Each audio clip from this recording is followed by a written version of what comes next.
Welcome to the Real Estate Syndication Show. Whether you are a seasoned investor or building a new real estate business, this is the show for you. Whitney Sewell talks to top experts in the business.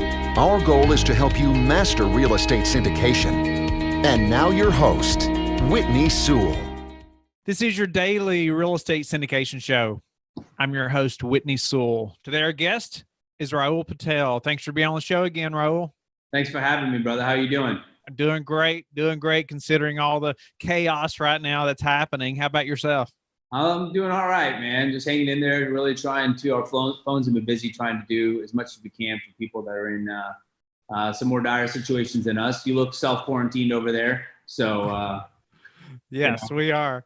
Okay. We are. So yeah, I appreciate you coming back on. It's just it's a great time to just get your opinion, many experts' opinions about what's happening in the market and what we should be doing right now for our businesses and things like that. But a little bit about Rahul. If you haven't heard of him before, then you haven't been listening to the show very long.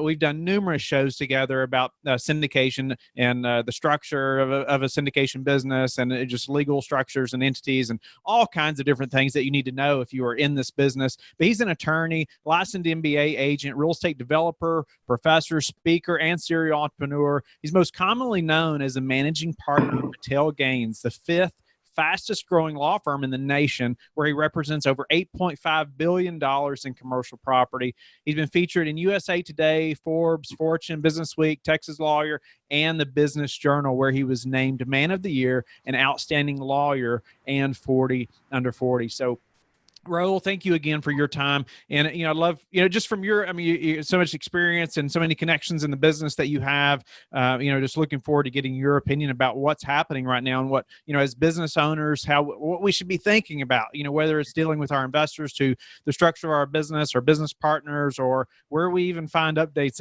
what's happening right now. And so, get us started and let's just dive right into the current issue, of what's happening.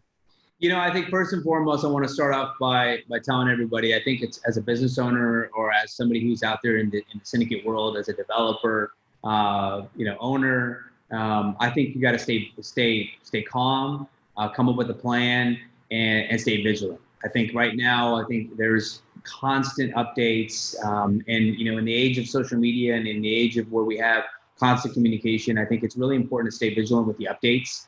Folks are really starting to lean on, inside sources, people texting them, telling them, hey, we're about to go into shutdown in 2 hours. We're about to go, we're going to go into quarantine. This is what we're doing. I think a lot of those are what it's doing is causing mass panic. And that's what's causing, I think, a bigger issue right now than anything else. So I think number one, I really say stay vigilant with the updates. And what I'm advising everybody is stay in tune directly with your federal government, state government, and your local government. They're rolling out consistent updates. There's websites, I've been posting them on my LinkedIn, where you can go to for resources with all the declarations. You can read it for yourself. If you have any questions, contact somebody, but it's right there. So stop listening to some of what I call inside sources who've got a friend of a friend, and really stay in tune with those updates, because I think that's how you need to really operate your business. That will tell you what kinds of adjustments you need to make, whether it's your public facilities like your gym that you may have in your apartment complex, your pool. Really follow those guidelines. And right now, my advice for folks is play it safe. Typically, as real estate entrepreneurs, we tend to take risks, right? We tend to take calculated risks. Right now, it's a time to make some safe decisions, not for safety of your business, but safety of the health and safety of others that are out there. So follow those guidelines. If you're not sure which ones to follow, I give them 2 rules of thumb. Follow your local procedures. And if you have businesses that are in multiple counties, multiple states, follow your federal. Follow the federal guidelines. If they're telling you to do what they're telling you to do is I would say what to follow. If your state is telling you something that's contrary or more strict, follow that. Follow the strictest of the guidelines that's out there, and you should be in good shape. But stay up to date. They're rolling out sometimes it's every couple of hours you're seeing a new update. So stay updated with what's going on. Yeah, it's really the panic or the way people have responded from just random information they've received has made the situation so much worse. hasn't, just the way people panic or run to the store and buy all the toilet paper. Yep. Yeah, I know. Just panicking. But, just understanding how to move forward or just our exposure to it. What's your thoughts? I think first things first is understand your exposure both short and long term. Okay, I think there's two types of exposures. Right now, we're dealing with short-term exposure. And what I mean by that is people are making decisions because of what they don't know right now, right? And what they're dealing with right now. So if you're under certain things, managing your short-term problems and your short-term exposures is number one. Number two, also start to look at long-term exposures because there are things that are happening and you really, as a business owner, got to now sit down and figure out what that impact could be. So, right now for the multifamily kind of market, you may not see the long-term exposure right now because you may not even see the short-term exposure right now. Occupancies are still the same. Nobody's moved out. It's not affecting your business because you're not having to shut down and having to take people out of their apartments. But what you will see is folks that are going to have the inability possibly to make their April 1 monthly rent payments. There are going to be people who are unable to make their certain payments that are there, electric payments that you're calculating back into there. So these are things that are all going to be affected as people are being laid off, people are being furloughed, people are making their paychecks.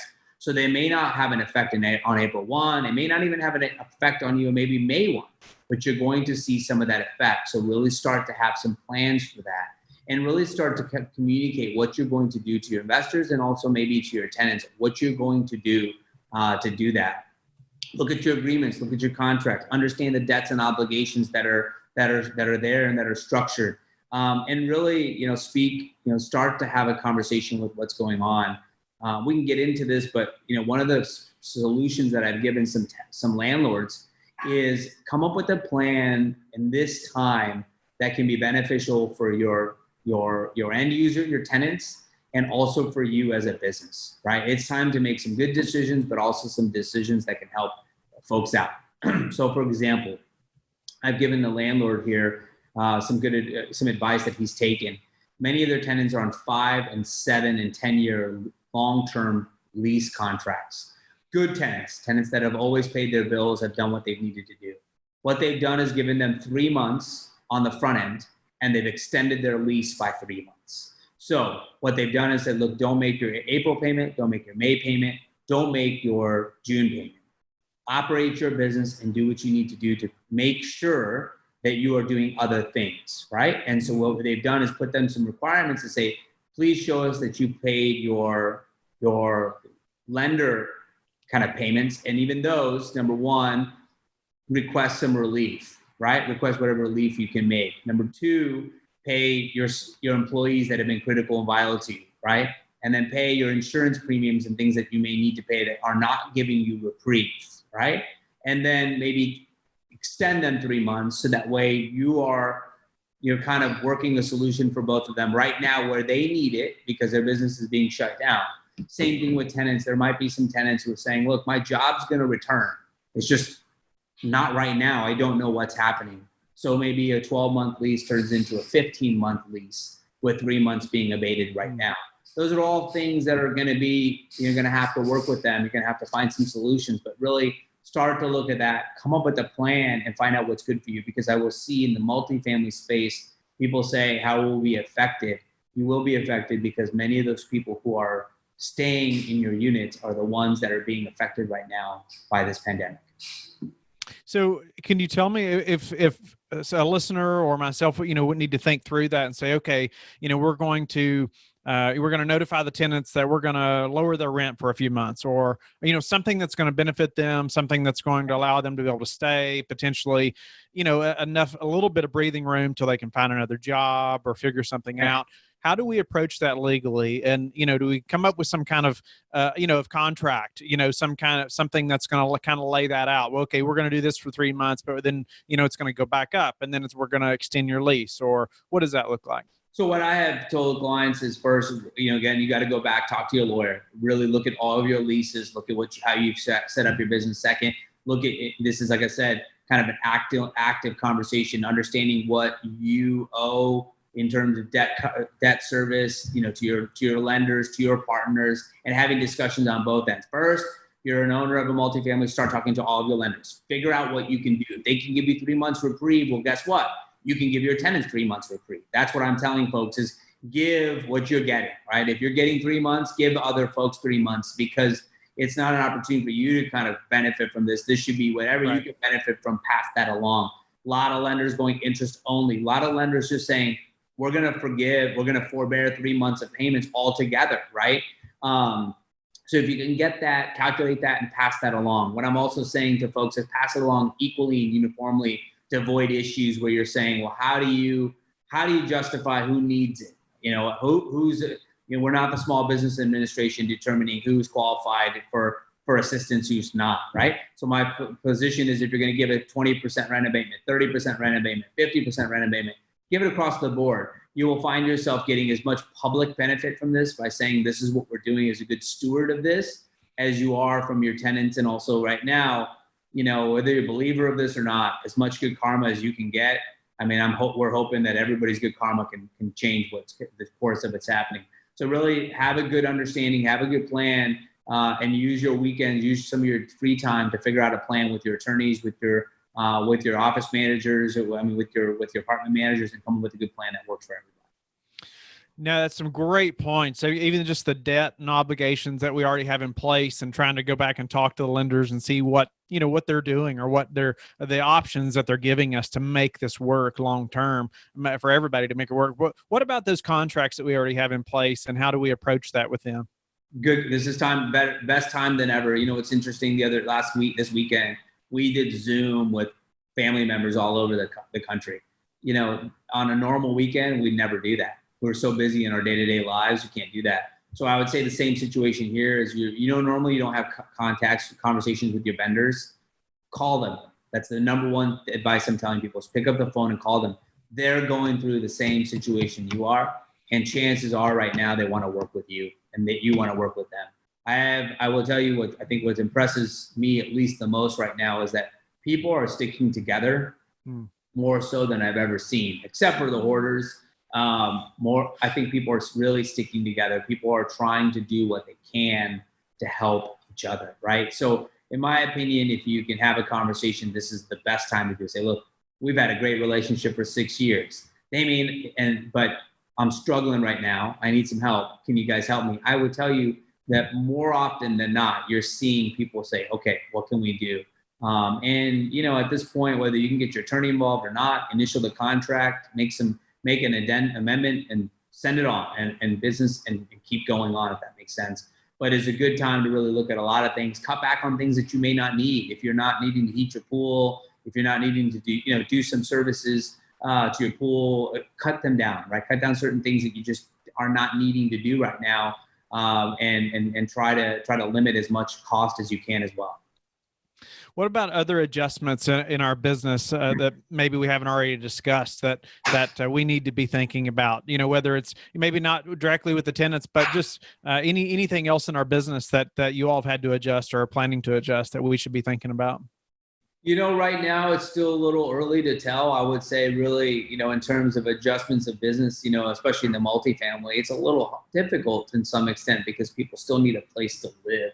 But I will tell you there are people who may start making some changes to how their units are set up and what common areas might be around, right? I mean, common areas right now can be the first area that might be able to be shut down, right? Save some costs. Your rent is a figment of all the facilities that you provide, right? Right now, the game rooms, the media rooms, the pool areas, the pool tables, movie theaters, all the different things that you offer might be the first place you want to shut down. And people might be, it's about messaging. So there'll be people who are upset at you saying, hey, well, when am I supposed to hang out? I'm quarantined at home and now you don't want me hanging out here. Number one, it's a figment of public safety, right? And number two, explain to them that if I can cut back these additional items, it's going to allow me to help you manage my rent for you, right? That's what you're trying to do at this point. So it's about messaging and how you message it versus just saying, hey, we're shutting this down because we're shutting it down. So one is for public safety. And number two, not just for the safety of you, but for the safety of our staff. And number two, we want to be able to pass along these savings. So if you can give them a 10% rent break even, I think that's something that would probably be messaged very well for many folks. Yeah. So, you're talking about our team or your staff. I think you mentioned, what about those discussions with staff and what needs to happen internally? How are you handling that? And give us some pointers.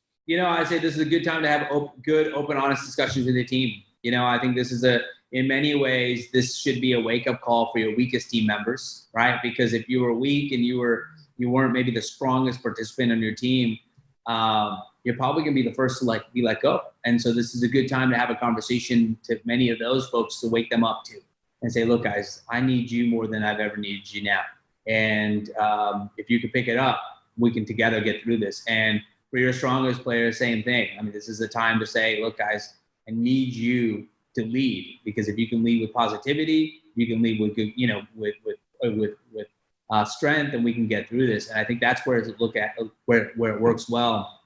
A lot of folks who are kind of negative right now, and my wife is one of those. She reads a lot, and she doesn't sleep now.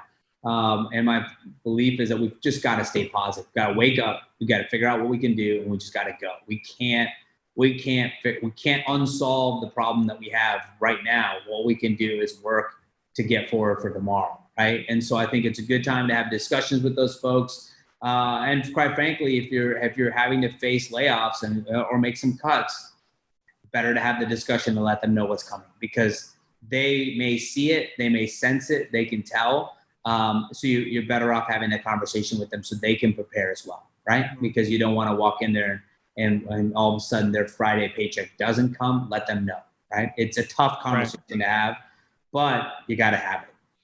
Is there anything that you are doing or seeing other people do, even just like we were talking about with tenants, earlier with employees? Maybe we say, okay, we're going to have to cut back for a few months, but we're going to keep you on board as opposed to letting you go, or any options like that you've seen happen? Yeah, I think a lot of employers. I had a discussion with 4 or 5 folks last night that are going to go into possibly a 35% to 50% executive kind of payroll cut. And what they're asking all of their kind of leaders, executives, top folks to take a 50% pay cut. And likely if this continues, they'll probably ask the rest of the staff then to take a 25% pay cut. So lead by example is kind of what we've decided, or what I've kind of advised folks is, don't start making cuts until you've made some cuts yourself, right? And I think if you do that, it's like it will help soften the blow for them. You have to realize, for many folks, they are truly relying on their Friday paychecks. For many of your investors, they may be relying on their investment checks as well, but many of them may have some contingency plans or may be able to go a quarter or two without that. So I think it's the same philosophy here, is you got to lead by example. So if you're going to ask everyone to take a 25% pay cut, start by you taking the largest pay cut yourself. And I think that will help soften it. It'll help make people understand. I don't think everybody will be able to understand that, but lead by that. So that's one area where we've said is, if you're going to start to do it, start to soften it if you can, rather than having to make a wide-swept kind of cut 2 weeks from now. What you might be able to do is save your payroll or save your team by asking them to take incremental pay cuts. Another thing I think is a good advice is, right now, a perfect example, last night, I opened up my credit card statement.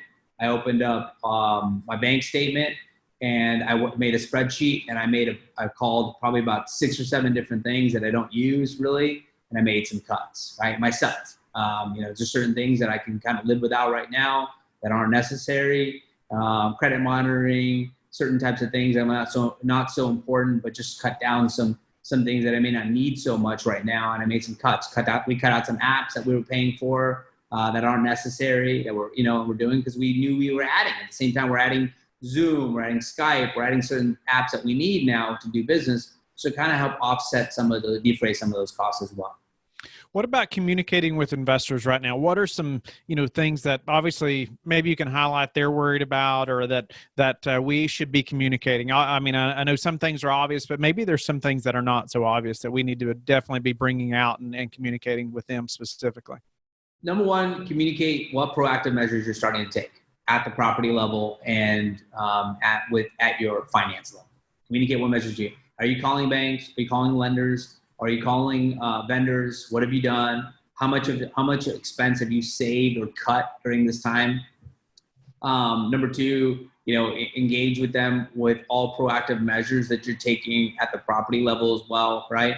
And then, number two or three, whichever number you kind of look at it, is set up. I know one owner owns some assets, set up a Zoom like this, right? With a closed Zoom session for everybody to listen in, and it was a very good calming message to let them know, look, we have plenty of cash reserves. We have and articulated that by a newsletter to their team. But I would tell you right now is a time where people need some human touch when you technically can't touch anybody, right? We're staying away from people as much as possible. The handshakes, the hugs, those are all gone. So I think this is a good time where someone can see your face for the first time in a long time, right? You've had folks that haven't had to see you in a while. They've loved the investments that they made with you. So it's a good time to let them see your face, let them see that you're a calm, effective leader. That may bring calm to them as well, because they've invested a lot of their savings.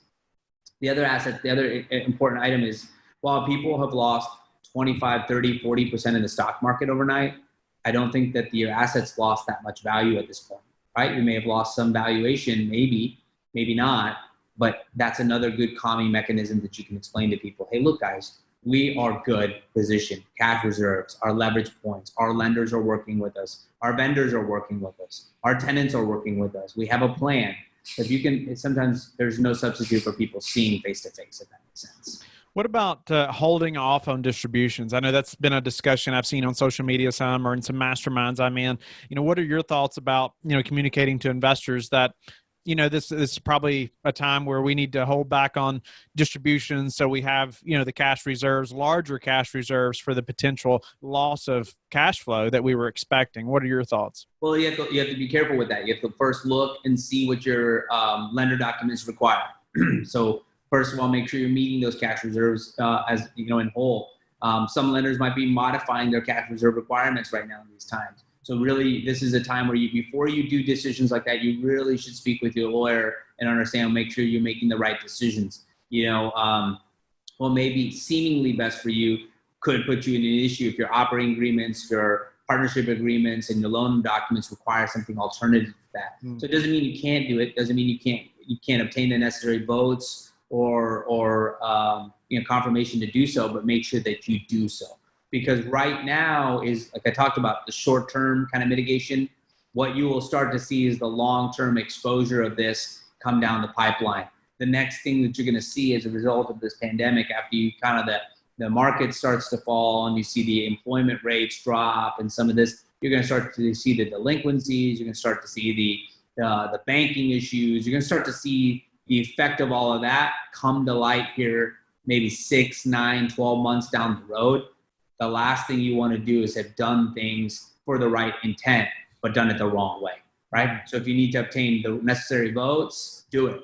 But that's not a bad idea, right? But again, depends on what your expectations are. If your investors are folks that are primarily retirees that are, have invested because they liked the guaranteed returns, and you spoke of those and they're relying on those, well, you might have some issues because they may not want to change or modify those things. So just because you think it's good for the business may not be good for why the LP got into. So you really got to have some good conversations and understand what you legally and contractually are allowed to do, and two, what your investors are, who they are and what they're looking for, if that makes sense. Yes, we just got a couple minutes before we're out of time, Rahul. But what about what are your real estate investing plans over the next, say, 6 to 12 months? Mine personally? Yes. I think I believe that there's really still some good opportunities there. I think there'll be some good opportunities to partner with folks that are needing some assistance that didn't have as many as many good structures and processes in place. So for me, I think this is going to bring out a couple of things. Number one, it's going to create probably some exposure for those that did not have good processes and good underwriting and systems in place, right? There were folks that were maybe not have been doing as much due diligence as they should have and may not have been making the best decisions. So there's going to be some opportunities there. So I think for me, there'll be some opportunities for partnership for those folks who are needing that, who could not sustain that dip and get back out of it, are going to need someone to help them get back out of that dip, could still be a good asset. So if you're looking for those types of opportunities, I think there could be there. I also think that it's going to create, opportunities to truly, kind of invest in submarkets that may need it the most. In multifamily, I think, it's still yet to be seen. It's still too early. Will this have an effect on the housing market? If it has an effect on the housing market, what will that do to multifamily rates and historically when housing prices increase and the interest rates are dropping, your rental rates are going up. If the housing prices drop, then and its interest rates rise as well, you might see rental rates change as well. So depending on where you are, there could be some good opportunities for price assets that were trading at very low cap rates, maybe to go back on the market. So I think there's still good opportunities to invest, good opportunities to partner. I also think you'll see some more people start to collaborate a little bit more than they used to. So I think there's to be a good opportunity. I know it's a wrap up or probably getting close to wrapping up. I would say interesting thing is maybe this is an opportunity for the world to have a few minutes to kind of heal itself. It's maybe a perverse way to do so, but you're starting to see people really come together a little bit. So I think that there's ways to help people get through this opportunity. Nice. And I meant to ask you a minute ago, do you have a reserve a number in mind that people should be thinking about when they're operating multifamily property? Like right now, we should have this much in reserves. There's probably two good schools of thought here. There are those, just like everything else, there are those that are super conservative with their business, and there are those that are a little bit more aggressive. So there's no real right or wrong way, but I think those that were conservative right now are probably feeling good about themselves. Those that were aggressive are probably saying, man, we should have been. So it's so hard. I think whatever your reserves are, they're probably not sufficient, or they won't be sufficient given what's happening. So I really think this is a good time to up those reserves. Again, look at yourself, see what you're able to do. If that's within your manager's discretion to up those reserves without having to go back and hold distributions, maybe you change those before you hold distributions. So there's lots of different ways for you to kind of adjust and make some modifications without having to trigger certain things. So I think this will change the way we underwrite business for the short, whether you want to call short for the next 2 years or 5 years. I think it'll change the way we underwrite business. You will see reserves go up. You will see, you'll see debt to equity ratios change, I think. So I think it's going to change the way we do business. And so for those that were doing it fairly conservatively, they're probably going to say, well, we were already doing this. And they may just up their conservative nature. So for their investors, they may be less rattled by this, right? Because they were already prepared for this. So those that were not as prepared, I think it's time to message that and say, okay, guys, here's what we need to do for the next 6 months. And this is why we're doing it, right? So, and I think another good time to really model yourself off of understanding who is doing well in these times or has a 6-month roadway to be safe, and try to model yourself off of that. Nice. Well, Rahul, a great show. Tell the listeners how you like to give back before we have to go. Absolutely. Right now, if you follow us on LinkedIn, Facebook, or on Instagram, we have started a challenge. I've challenged 100 business owners to donate at least $1,000 each, which is $100,000. And I'm wanting to give it back right to San Antonio, North Texas, and the Houston market, to where we can help them locally. So if you follow us on www.patel, Patel, gains, gaines.com, on LinkedIn, on Facebook, or on Instagram, you'll see how we do that. So no time better than the present to see how we can help each other back. And so that's what I'm challenging you to do. If you can't donate If you can't donate 1,000, donate whatever you can. If you can't donate at all, share the link. Maybe somebody else that you know could donate. So anything at this point helps. And I want to give that right back to those that are in need of it most in our community. Great. Well, thank you very much, Rahul. And also, I'll tell the listeners as well, we're recording this on March the 23rd, 2020. 2 weeks from now, a lot of things could change. It could be much worse. Maybe it's better. But just so that if you're listening to this, you understand, when we recorded this. So when we're talking, because it won't go out for probably a couple of weeks. So just so you know, as you're listening to this, and we're talking about things that are happening in the market right now. But Rahul, any other ways they need to know how to get a hold of you? No, you can get, like I said, look us up on our website, www.patelpatelgaines.com. My phone number is 210-460-7787. Stay safe, stay strong, and we'll get through this. Thank you for listening to the Real Estate Syndication Show, brought to you by LifeBridge Capital. LifeBridge Capital works with investors nationwide to invest in real estate, while also donating 50% of its profits to assist parents who are committing to adoption. LifeBridge Capital, making a difference, one investor and one child at a time. Connect online at www.lifebridgecapital.com for free material and videos to further your success.